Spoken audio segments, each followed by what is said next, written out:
जो बेटी पापा से बहुत ज्यादा प्रेम करती है वो बेटी अपने पापा के साथ में एक ही थाली में खाना खाए। सभी आप लोगों से हाथ जोड़ के वंदना करता हूँ।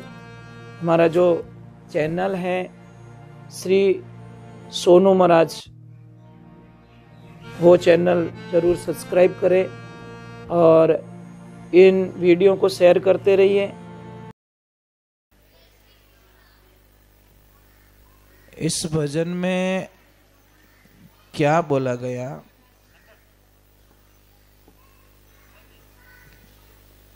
कि ले सुआ हरि नाम नाम सो तिरजासी, सगो नहीं संसार काया थारी है काची।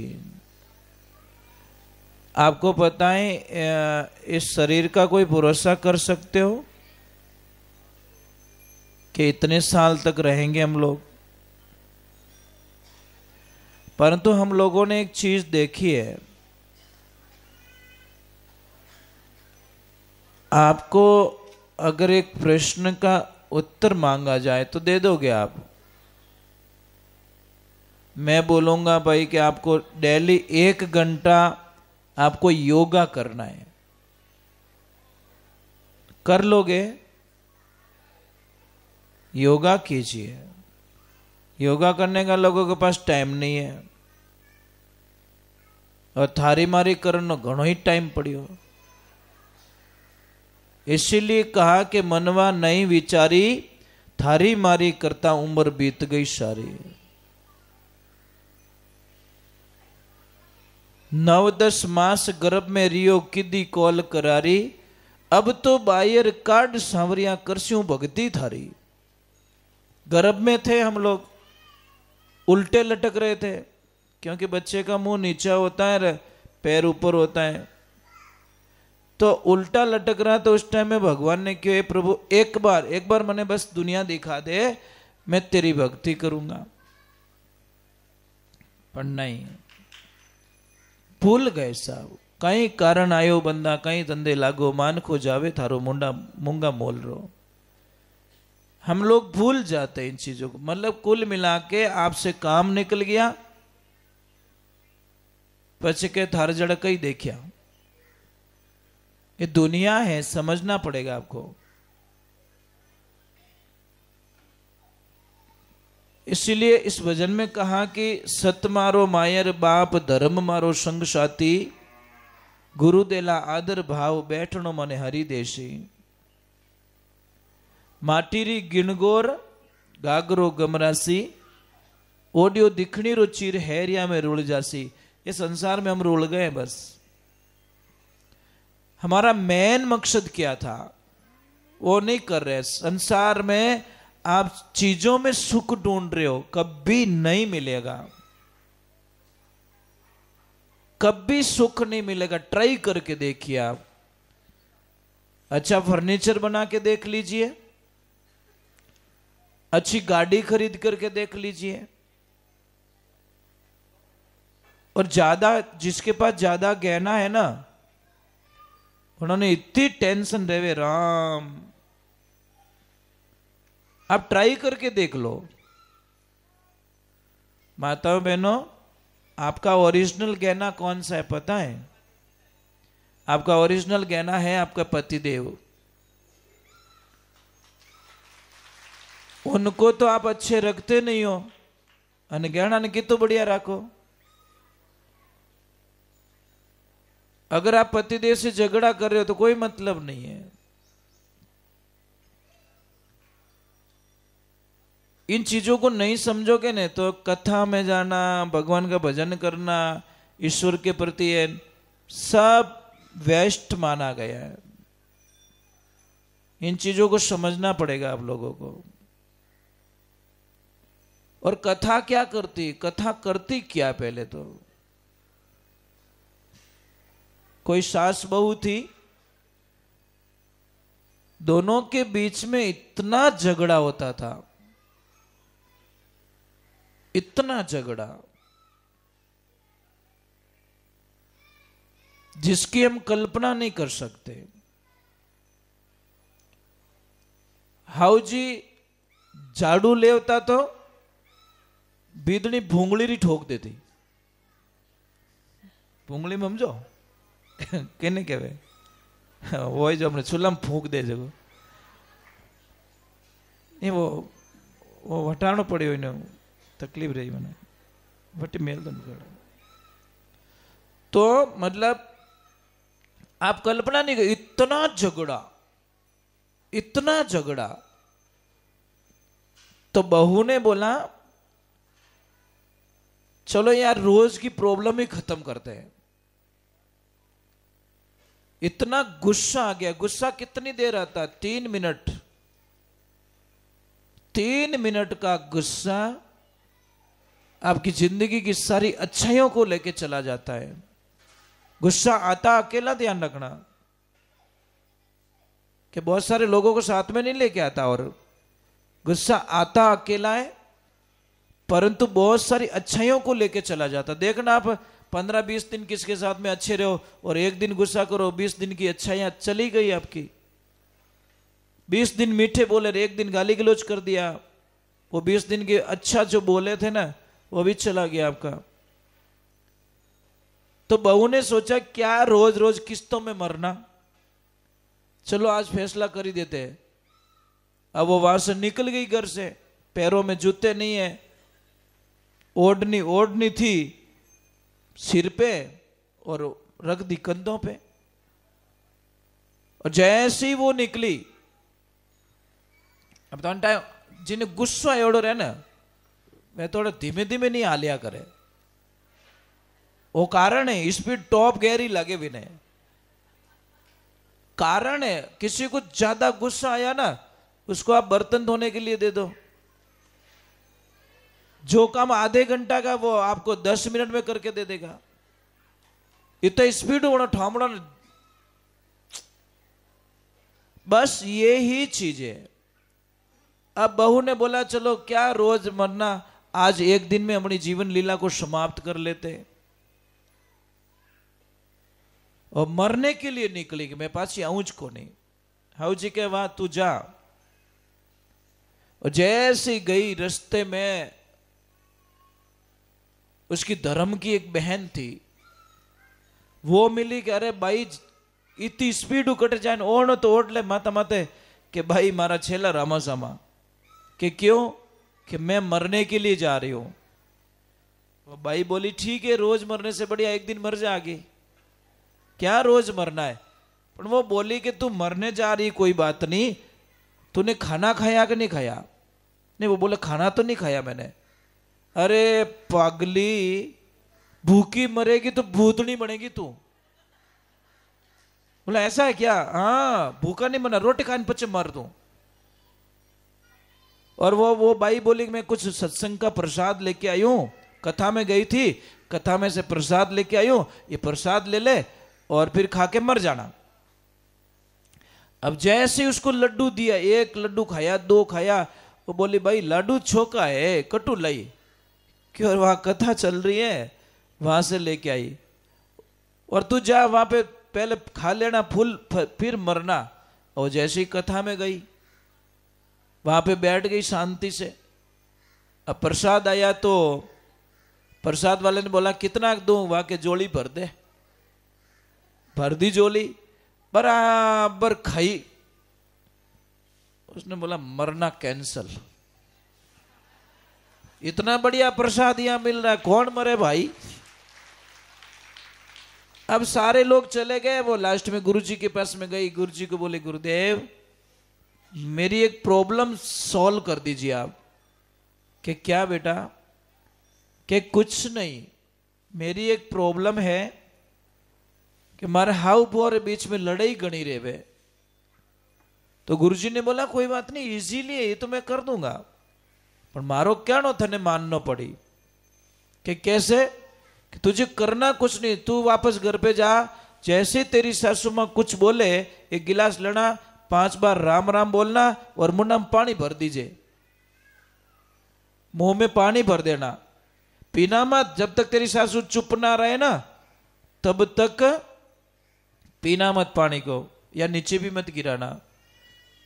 कि इससे क्या होगा कि 6 महीने में तेरा इलाज पक्का। तारा हाउ जी की नहीं कहवे तने, ये गारंटी मेरी। अब गुरुजी ने बोला, उसने विश्वास कर दिया। अब जैसे ही गई सासू मां को तो बहुत क्रोध आया हुआ था, पर जैसे ही गई उसने कुछ नहीं किया। सासू मां जैसी बोलने लगी, वो तो पानी लियो, 5 बार राम राम बोले, मुंडा में पानी भर दियो। अब सासू मां बोल रही है कि इसको हो क्या गया है, मैं एक बोलती हूँ, ये तो 5 बोलती है सामने, आज बात क्या, ये बोल नहीं रही है। अब हाउ जी थाका, चुप हो गए। जैसे ही गुस्सा करती सासू मां, वो तुरंत पानी पी लेती है, पानी भर लेती है मुंह में। ऐसे करते करते 15-20 दिन हुआ, महीना हुआ, और सासू मां आके पैर पड़ गई कि बेटा तू जीत गया, मैं हार गई, पर तू वो बता कि ये सिस्टम कहां सीख के आई। वाक्य मारा गुरुजी कने, गुरुजी कन जाए ना, हाउ जी क्यों बाबू जी, इन्हें बणाई जड़ी मन ही बनो। तो ये एक कथा का प्रभाव है। आप 10 दिन अच्छे लोगों के साथ में रह के देखो, आपकी भाषाएं बदलेगी। जैसे बच्चे को देख लो ना, आप इंग्लिश मीडियम में जाए तो वो इंग्लिश मीडियम की बातें करेगा, A for apple, B for ball बोलेगा ना। आप ट्राई करके देखिए, आप जैसी संगति वैसा वैसा काम होगा। तो एक मेरी प्रार्थना है, सबसे पहले अपने जीवन में संगति अच्छी करने सीखो। कौन आपको प्लस पॉइंट में ले जा रहा है? दोस्त वो अच्छा नहीं होता जो हमें गलत रास्ता दिखाए। दोस्त वो अच्छा होता है जो गलत रास्ते जाने से हमको बचाए। वही तो सच्चा मित्र है। सच्चा दोस्त कौन है? जो आपको गलत रास्ते नहीं जाने दे, वो आपका परम मित्र है। वो नहीं चाहता कि मेरा दोस्त कहीं गलत रास्ता पकड़ ले। तो अभी प्रश्न वापस कथा में आ रहा है, तब तक मैं एक प्रश्न कर देता हूं आपको। ये जो माला है ना, माला ये 108 मणकों की क्यों है? 109 की भी हो सकती थी, 115 की भी हो सकती। इसका रहस्य क्या है? कोई तो लॉजिक है ना, कुछ तो है इसमें। अब मैं आपको बहुत अच्छी बात बता देता हूं इसके बारे में। क ख ग ग की ने आवे कि नहीं आवे? कका बरकड़ी आवे? आवे कि नहीं आवे? मुझे इतना बताओ कि ब अक्षर कितने नंबर पे आता है? क ख ग ग में कितने नंबर पे आता है? एक बहुत बड़ी राज की बात बताता हूं मैं, बहुत बड़ी राज की बात। आप बताइए कितने नंबर पे आता है? पता है किसको? वो आता है 23 नंबर पे, 23 पे। कितना ब आएगा ना, वो 23 पे आएगा। और र आएगा 27 पे। तो 23 और 27 कितने हुए? 50। और ह आएगा 33 नंबर पे, 33। तो कितने हुए? 83, 83 हुए। और म आएगा 25 नंबर पे। तो 83 और 25, 108 हुए। बस मैं यही काउंट समझाने। ब्रह्मा,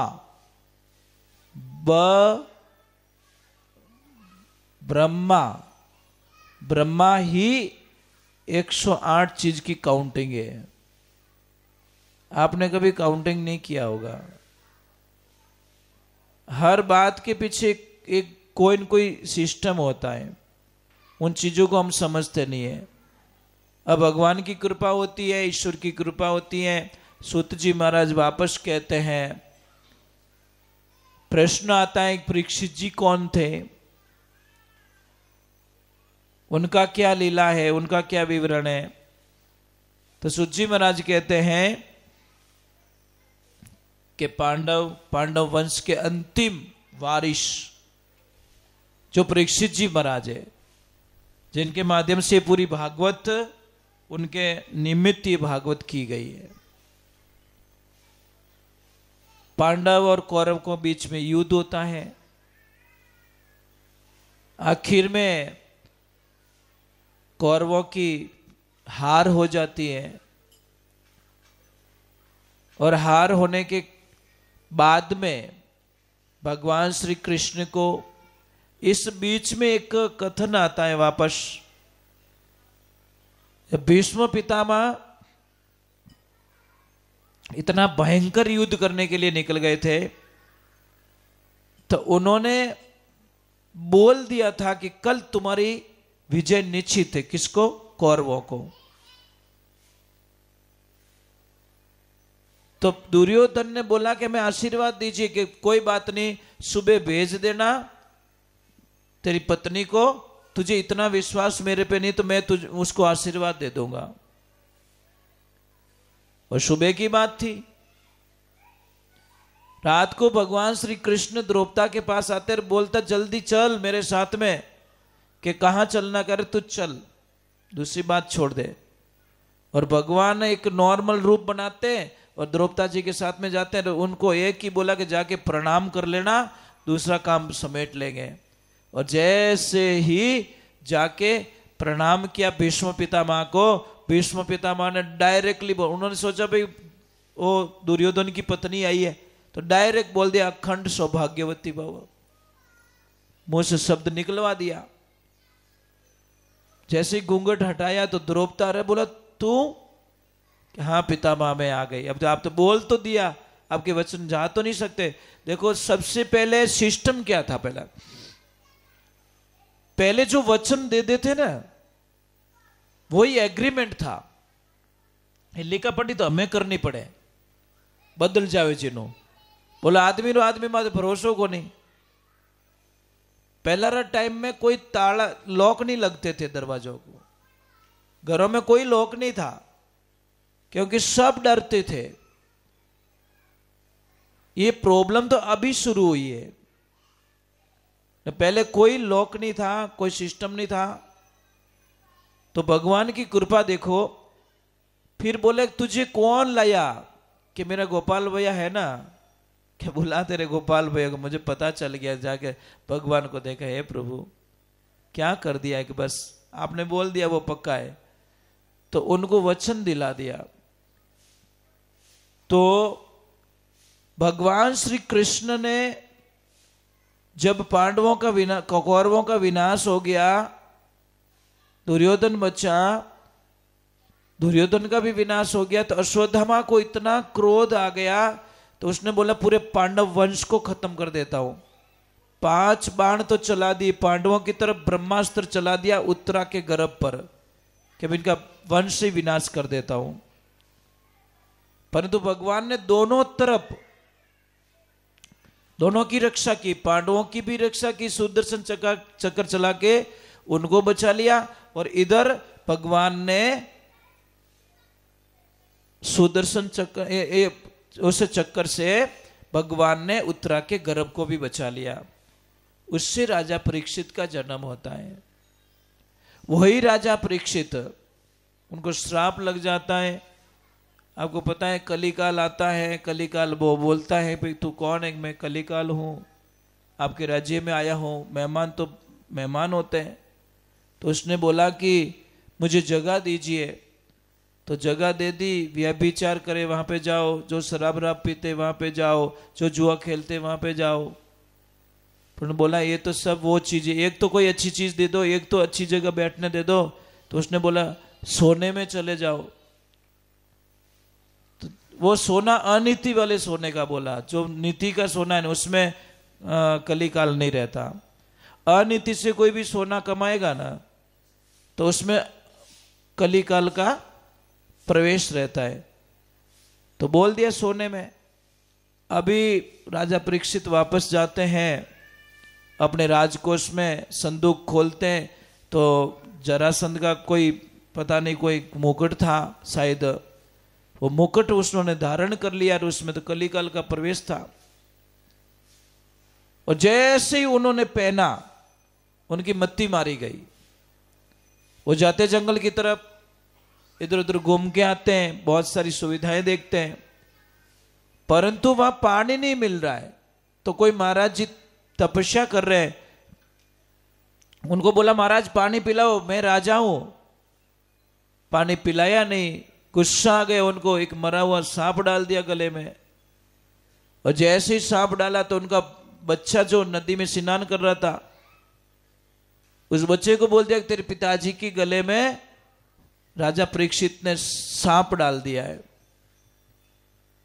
महाराज क्या बोले, बच्चे को इतना क्रोध आया कि बिना सोचे समझे उसने सौगंध ले ली, शपथ ले लिया, श्राप दे दिया कि जिस सांप को तुमने मेरे पिताजी के गले में डाला वही 7वें दिन तक्षक का रूप धारण करके तुम्हारी मौत का कारण बनेगा।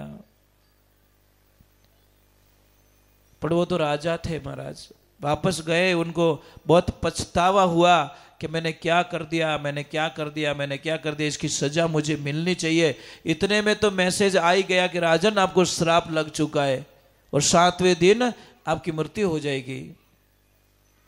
देखो मौका दोनों के पास में है, कंस के पास में भी मौका था, उसको भविष्यवाणी हो गई थी कि देवकी का 8वां पुत्र तुम्हें मारेगा, तो उसने उसको खोजने में 20 वर्ष लगा दिए, यही ढूंढने के लिए। और राजा परीक्षित को 7 दिन का मौका मिला है, 7 डेज में अपनी मुक्ति कर दी। बोले परीक्षित जी महाराज की। तो ये भगवान की भक्ति का आनंद लेना है। चाह रहे हो क्यों आज जल्दी? हाँ जी, हाँ पढ़ाते रहो आप बच्चों को। ये जिजियन बहुत पढ़े लिखे हैं, बहुत ज्यादा पढ़ाई की है इन्होंने। हाँ लीजिए, बच्चों का भविष्य सुधारो आप। ये भी एक तपस्या ही है, ध्यान रखना। आप भी तप कर रहे हो, इसमें कोई शंका नहीं है। तो हम लोग बोलते हैं भाई एक बात का ध्यान रखें, आप जिंदगी में इतना ध्यान रखें, कहीं पे भी जाओ, भगवान के मंदिर जाओ, कहीं पे भी जाओ, कई बोलते हैं कि समझ लीजिए, मैं आपको एक बात बता रहा हूं, कोई मैया थे भगवान के मंदिर जाते थे, हमेशा मंदिर जाते थे, पर एक दिन उन्होंने बोला यहाँ तो रोज अभी बहुत सारे लोग आते हैं और बहुत चिल्लाते, वो करते हैं, इसलिए मैं अब मंदिर में नहीं आऊंगी मैं। तो पुजारी जी ने बोला मैया क्यों नहीं आ रहे हो? कि नहीं मैं नहीं आऊंगी महाराज, यहाँ तो बहुत सारे लोग हो हल्ला करते हैं। महाराज जी ने बोला कोई बात नहीं, एक काम करो, एक गिलास लो, हाथ में डालो और मंदिर के 7 परिक्रमा लगा दो। जब 7 परिक्रमा लगाई, लास्ट में पूछा कि परिक्रमा कैसी रही? अच्छी। तो अब यहाँ पे कोई आवाज आई आपको? कि नहीं। अरे कि मैया आवाज तो बहुत आ रही थी, परंतु हुआ क्या, तुम्हारा ध्यान गिलास में था, इसीलिए साइड की कोई आपको आवाज ने नहीं सताया। तो पुजारी जी ने वही बोला कि बस मैं यही कहना चाहता हूं, मैं यही कहना चाहता हूं कि तुम दुनिया की तरफ ध्यान दोगे तो वहां ध्यान नहीं जाएगा। जैसे गिलास में ध्यान था तुम्हारा, पानी गिर ना जाए, पानी गिर ना जाए, पानी गिर ना जाए। आप दुनिया की परवाह छोड़िए, आप यहाँ पे सेवा करोगे ना तो भी आपको लोग नाटकबाजी बताएंगे। ये कारण है, आप कोई भी शुभ कार्य करो तो लोग कहीं के मंठा है, इन्हें लाल लाल कीन की है, कोई न कोई स्वार्थ है।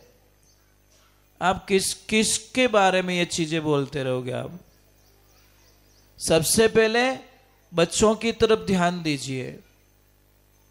हम लोग कहते हैं कि बेटी को दहेज देने की कोई आवश्यकता नहीं है।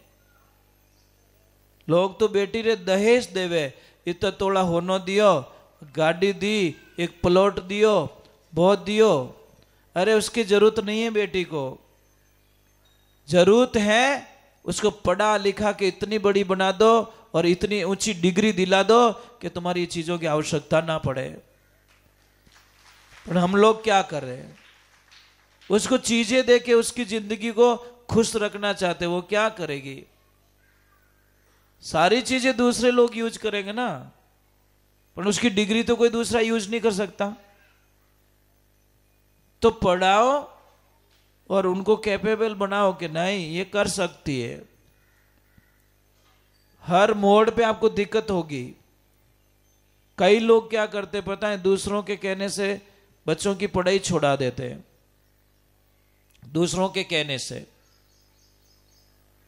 तो दूसरों के कहने से तो पढ़ाई मत छोड़ाओ भाई। गलती कोई एक कर रहा है तो उसके पीछे दूसरे की लाइफ खराब मत करो। कई जगह हम लोगों ने देखा। आप लोगों से मेरा निवेदन है कि जिंदगी में किसका अच्छा हो जाए तो ठीक है, नहीं किसका बुरा मत करना। ये जीवन में यही सीख मिलती है हमें। आप किसी का बुरा मत कीजिए प्लीज। कर्मों भारा नहीं बांधना। क्या मतलब निकालोगे आप? अभी चलो एक छोट, अब अपनो थोड़ी दिक्कत हो रही है शायद, वो कीर्तन करना अपनो है। हाँ, तो मतलब तकलीफ पहले तो नहीं होती थी, अब क्यों हो रही है?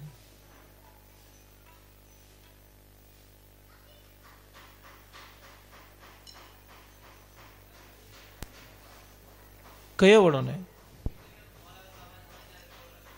हाँ जी, हाँ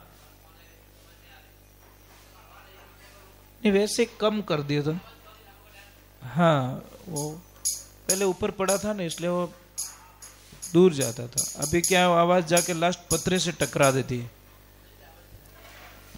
थोड़ा लारे आवाज आवे बटे, आवाज आ रही है आपको? बस ठीक है। चलो एक बार थोड़ा जय बोलते, बोले श्री भगवान की। भगवान के नाम का रस पीजिए। और किन किन ने पिया वो इस भजन के माध्यम से आपको, कीर्तन के माध्यम से बताते हैं।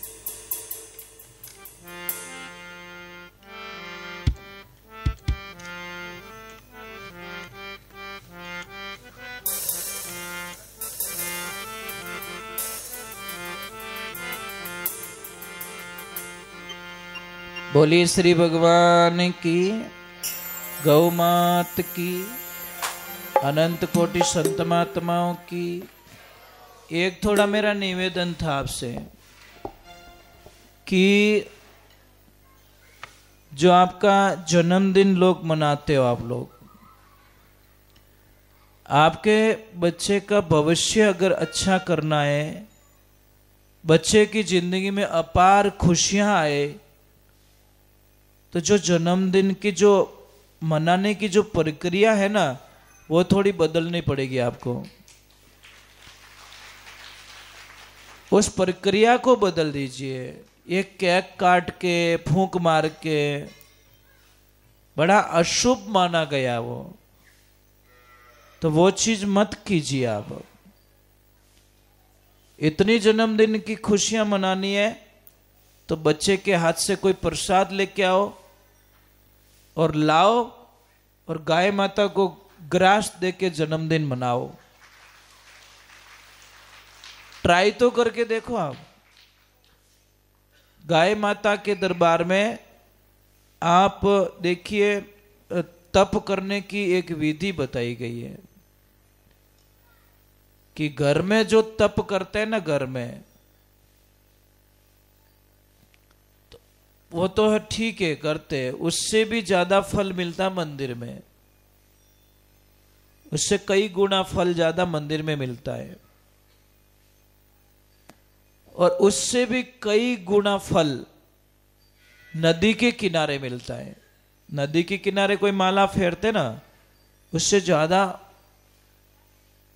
प्राप्त होता है। और उससे भी ज्यादा तप अगर कोई समुद्र के किनारे करता है तो और ज्यादा फल मिलता है।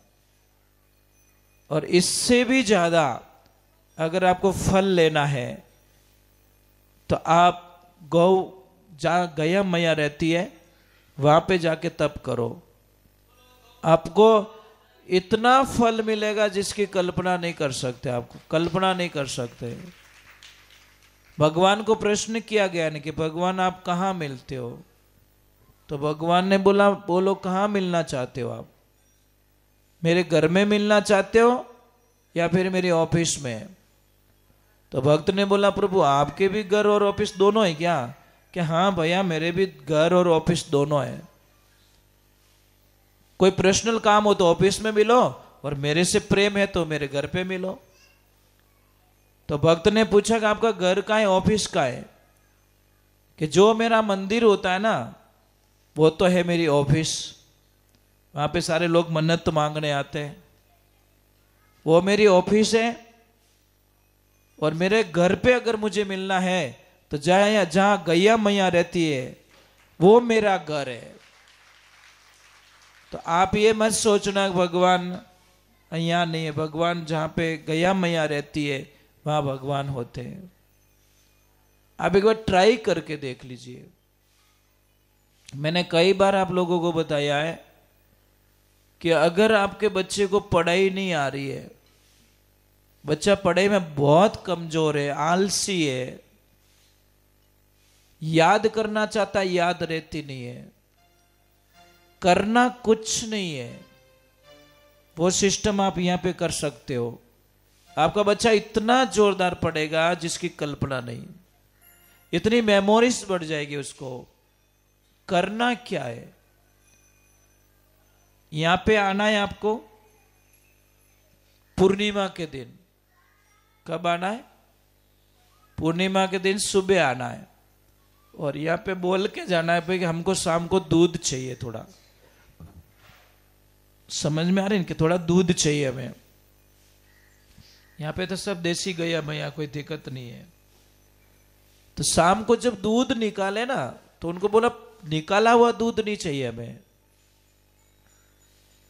हमें निकाल के दो हमारे सामने। और जैसे ही दूध निकालने वाले दूध निकाले, आगे वाले जो थन है ना उसका दूध चाहिए, पीछे वाले थन का दूध नहीं चाहिए।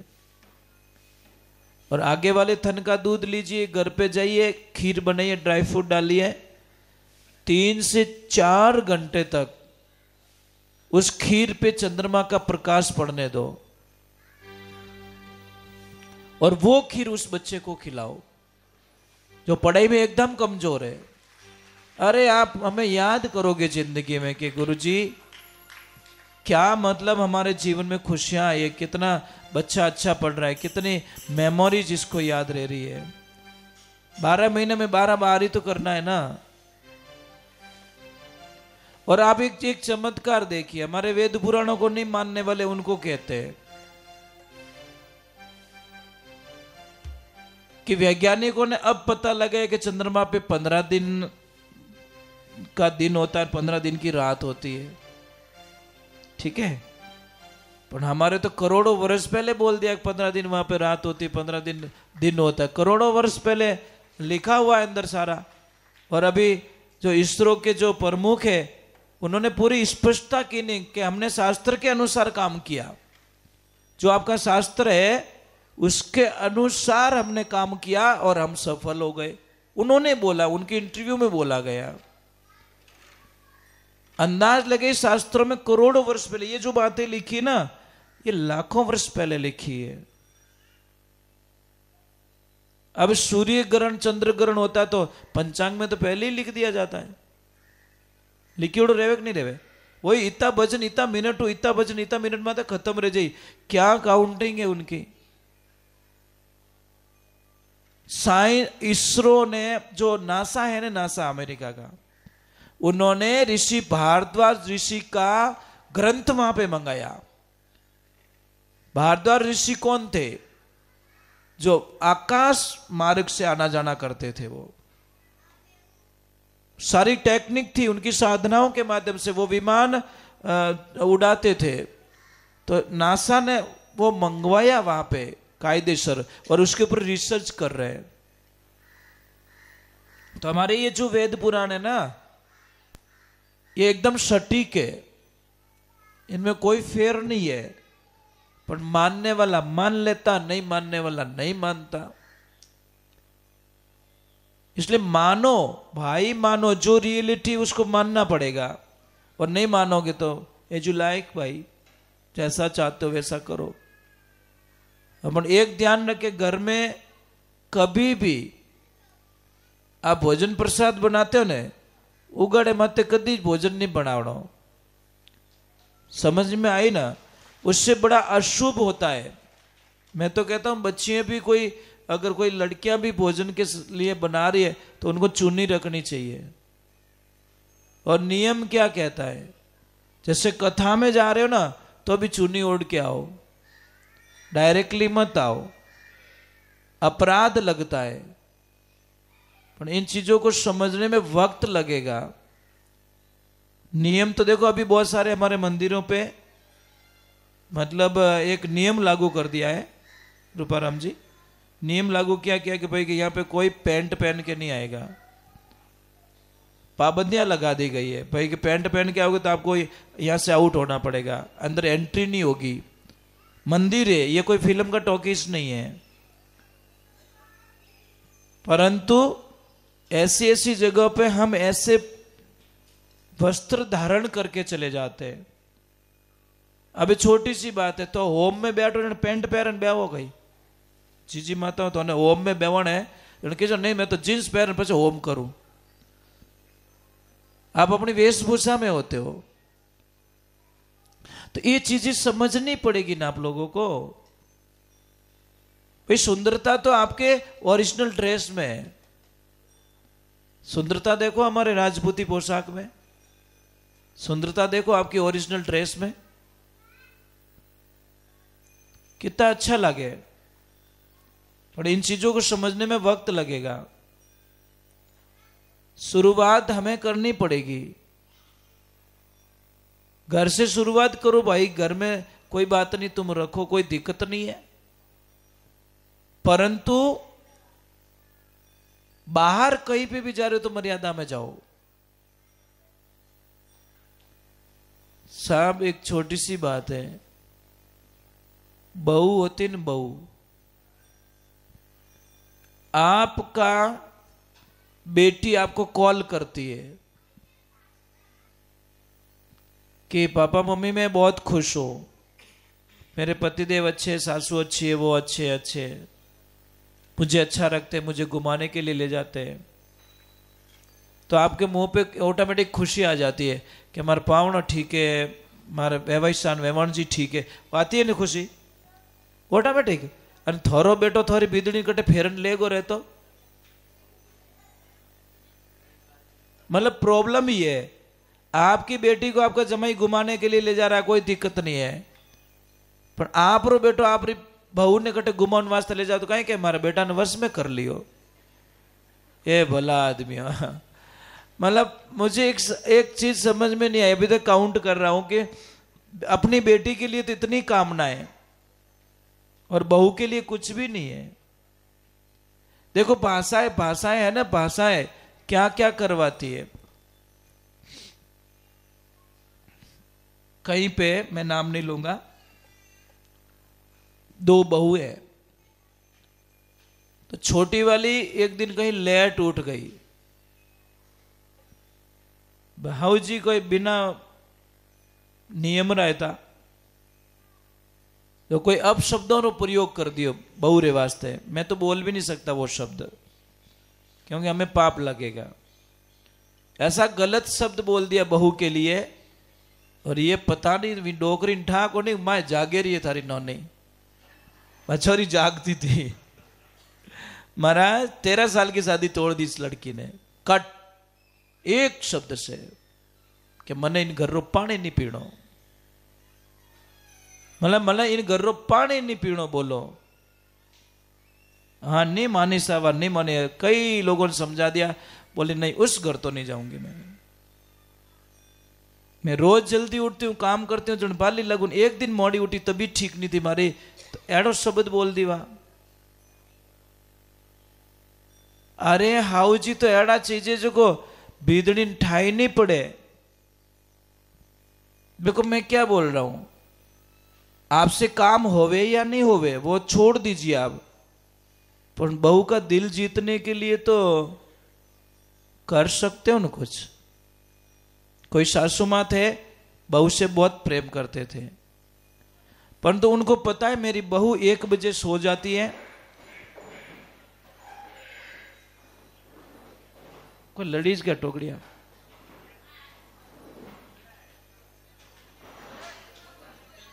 नहीं कोई लड़ीज क्या टोकरिया है।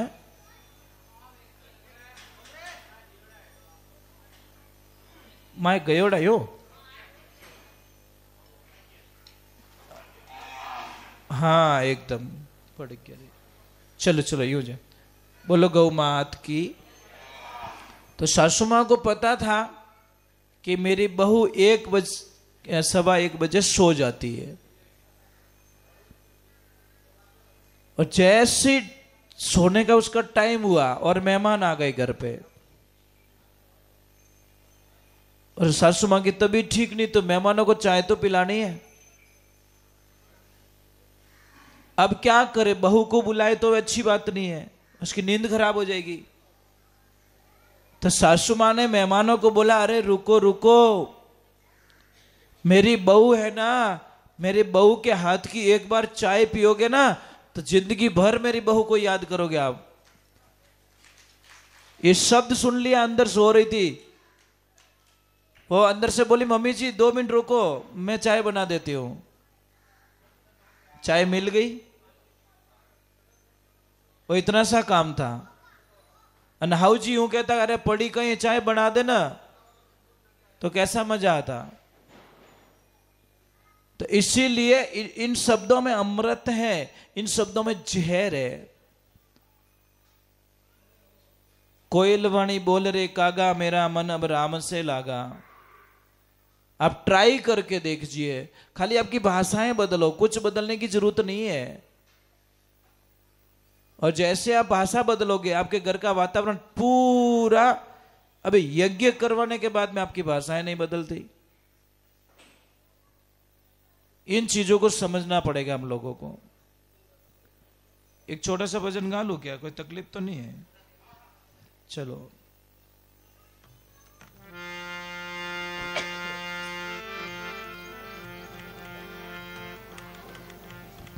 बोलिए श्री भगवान की।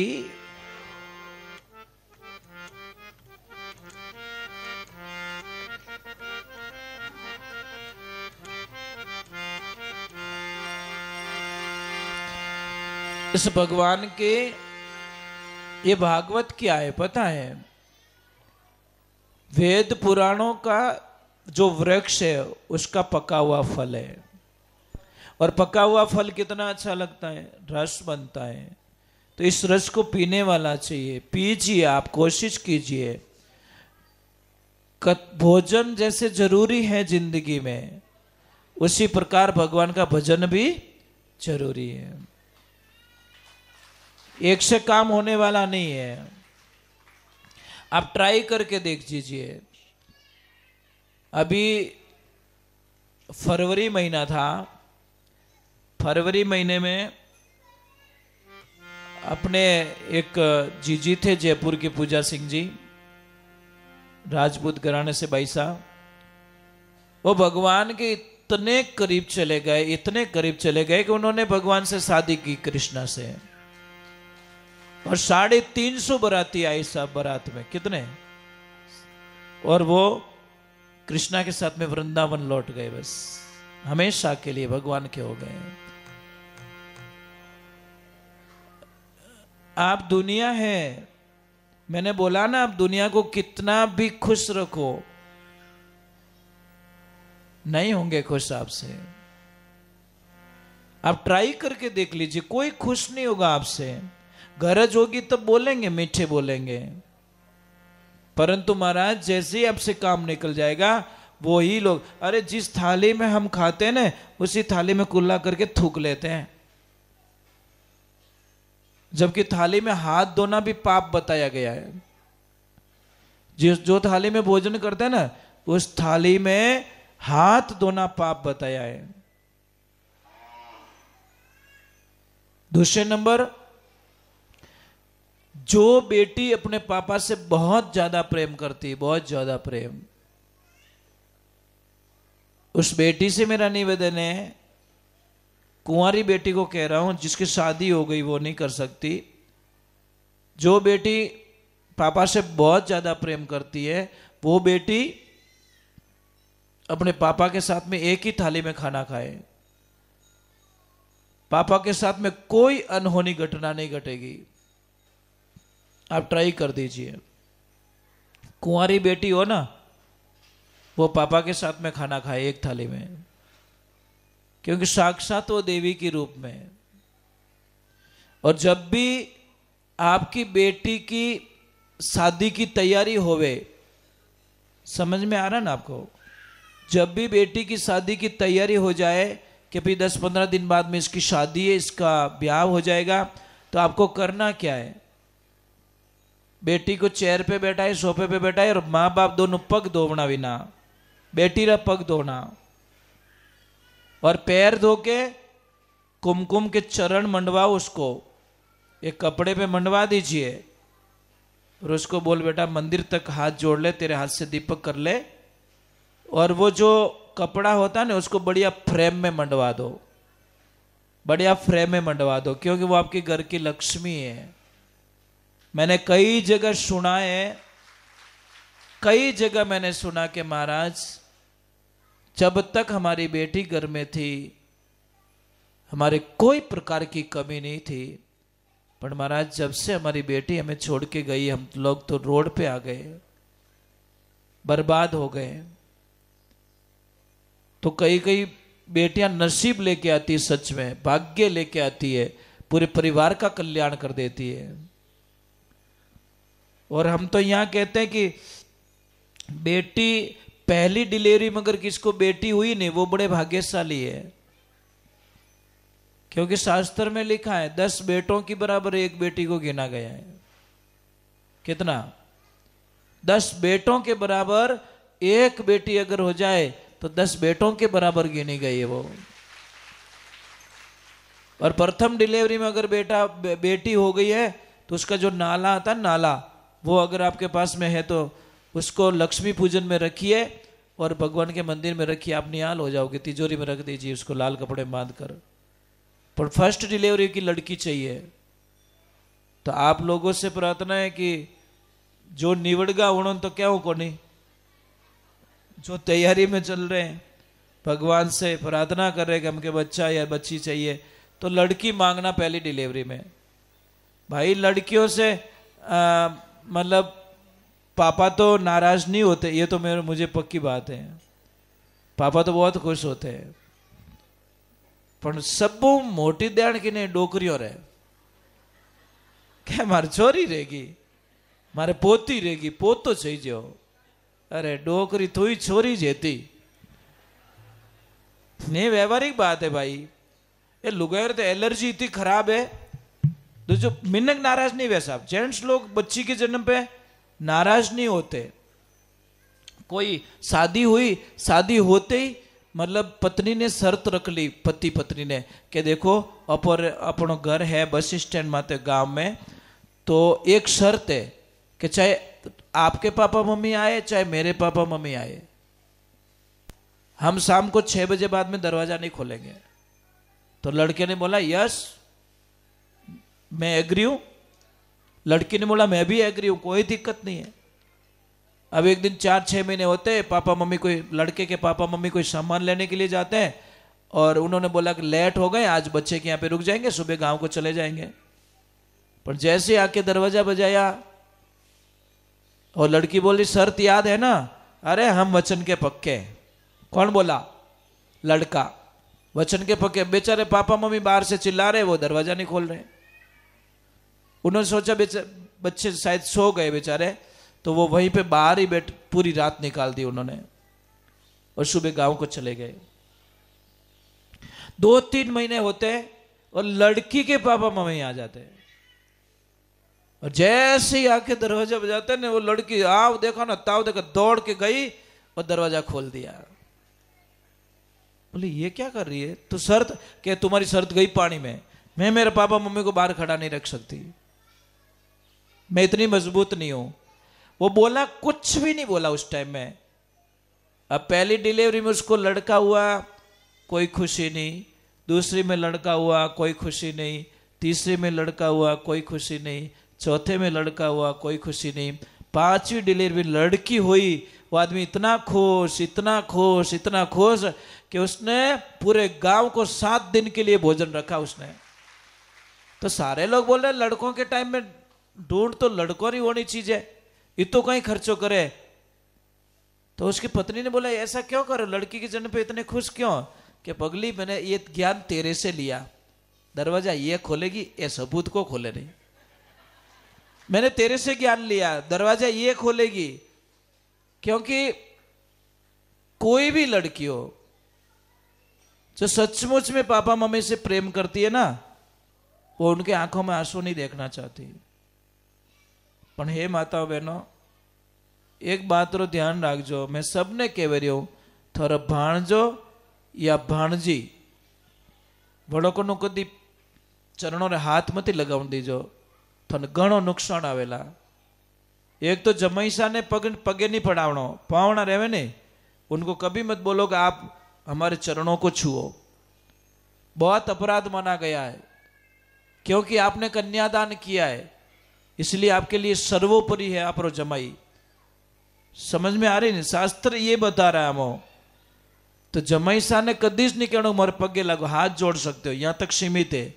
और एक भाणजो या भाणजी, उनसे कभी चरण छूने मत दो, बहुत नुकसान आएगा। आप ट्राई करके देख लीजिए, मना किया हुआ है। भाणजा और भाणजी चरण नहीं छू सकते। आपने तो पावना तलेम नहीं की बापड़ा घर बार काट दो। रस प्यासा अमृत अमृत है, और इनको जो भी भगवान का रस पिया है नाम का, आप इतिहास उठा के देख लीजिए। आप जिन्होंने पिया वो अमर हो गए। मीराबाई ने पिया अमर हो गई, कर्माबाई ने पिया अमर हो गई, रविदास जी ने पिया अमर हो गए। जिन्होंने जिन्होंने पिया, आज उनका शरीर तो नहीं है हमारे सामने, परंतु उनका नाम तो है। इसलिए आप कर्म करते रहिए। क्योंकि गीता कोई पढ़ते हो? गीता कौन कौन पढ़ते हो ये बताओ? गीता के दूसरे अध्याय में हमको संसार में जाने के लिए छूट दी गई है।